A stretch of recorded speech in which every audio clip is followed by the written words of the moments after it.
नमस्ते। स्वराज देसी खाना में आप सभी का बहुत बहुत स्वागत है। आज हम देखेंगे महाराष्ट्र की एक बहुत ही ट्रेडिशनल रेसिपी, बाजरे का घाटा या बाजरे के पेज की रेसिपी। आप इसे बाजरे का सूप भी बोल सकते हैं। सर्दियों के दिनों में ये खाना बहुत ही लाभदायक होता है, बहुत ही हेल्दी होता है। मेरी दादी माँ की ये रेसिपी है। आपको अगर सर्दी जुकाम की तकलीफ है तो आप इसे जरूर खाइए, आपको बहुत जल्दी राहत मिल जाएगी। आप इसे डाइट में भी खा सकते हैं क्योंकि ये ग्लूटेन फ्री है और बहुत ही हेल्दी है। चलिए शुरू करते हैं। बाजरे की पेज या बाजरे का घाटा बनाने के लिए हमें चाहिए 4 टेबलस्पून ये बाजरा का आटा। जो हम रोटियों के लिए यूज करते हैं वही ये आटा हमें लेना है। सबसे पहले कढ़ाई में हम ये बाजरा का आटा भून लेते हैं। बहुत ही धीमी आंच पर हमें इसको सुनहरा होने तक भून लेना है। सूखा ही भूनना है, घी या ऑयल वगैरह कुछ नहीं यूज करेंगे। आपको अगर सर्दी खांसी हुई है, कुछ भी खाने की इच्छा नहीं, तो आप इसे फटाफट बनाकर पी लीजिए। बहुत टेस्टी लगता है और आपकी सर्दी खांसी भी कम हो जाएगी।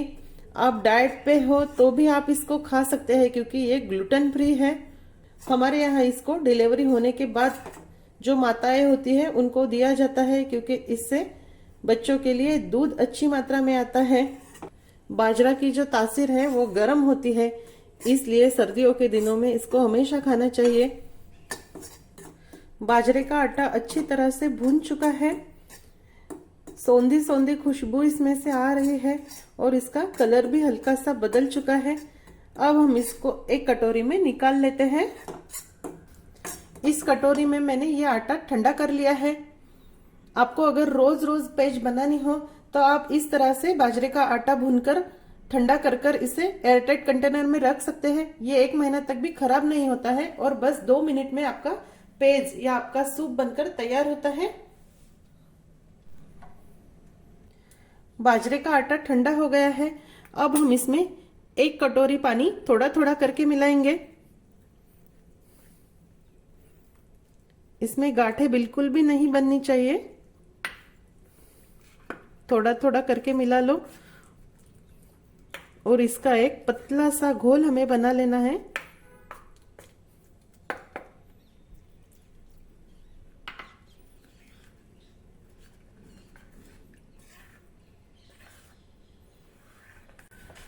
आप देख सकते हैं बाजरे का घोल बनकर रेडी है और इसमें एक भी गांठ या लम्प नहीं है। अब कढ़ाई में हम 1 टीस्पून घी डाल देते हैं।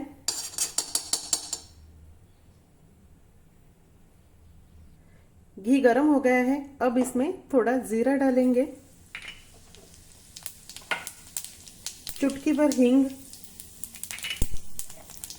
चुटकी भर हल्दी डाल देते हैं, चुटकी भर काली मिर्च का पाउडर।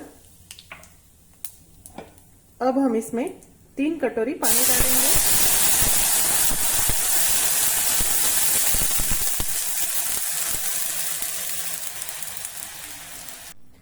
आप बच्चों और बूढ़ों को भी इसे दे सकते हैं, लेकिन अगर बच्चों को या बूढ़ों को इसे देना है तो आप ये जीरा कूट कर डालिए और काली मिर्च नहीं डाला तो भी चलेगा। स्वादानुसार नमक डाल देते हैं।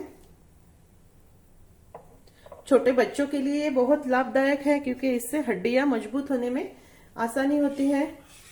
इसको अच्छे से उबाल आ चुका है। अब ये जो बाजरे का घोल है इसको एक बार मिक्स कर लेते हैं।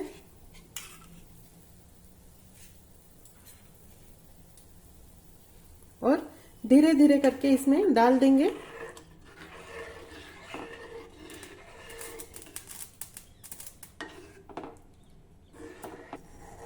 अब हमें इसको अच्छी तरह से उबाल लेना है, पका लेना है। अभी तो कंसिस्टेंसी ठीक लग रही है, लेकिन अगर ये पकने के बाद थोड़ा गाढ़ा लगता है तो आपको इसमें बॉइल वाटर डालना है। ठंडा पानी बिल्कुल भी नहीं डालना, गर्म किया हुआ उबला हुआ पानी डालना है।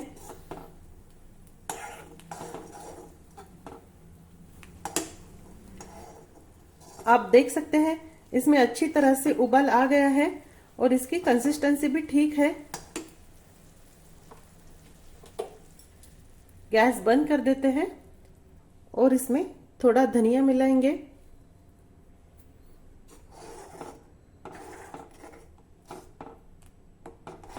बहुत ही टेस्टी और हेल्दी बाजरे का घाटा, बाजरे की पेस्ट या बाजरे का सूप बनकर तैयार है। आप इस तरह से बाजरे का पेस्ट बनाकर रोज बस 1 कटोरी खा लीजिए। दिन भर एनर्जी बनी रहेगी। शाम के वक्त भी अगर कुछ खाने की इच्छा नहीं है, ज्यादा कुछ खाना नहीं है, तो आप इसे बनाकर खा सकते हैं। ये बच्चों से लेकर बूढ़ों तक बहुत ही हेल्दी है, इसलिए आप इसे जरूर बनाकर देखिए। आज की रेसिपी पसंद आए तो रेसिपी को लाइक शेयर जरूर कर देना। मेरे चैनल को भी सब्सक्राइब करना मत भूलिए। ऐसी रेसिपी के साथ फिर से मिलेंगे, तब तक के लिए स्वाद से खाओ, सेहतमंद रहो।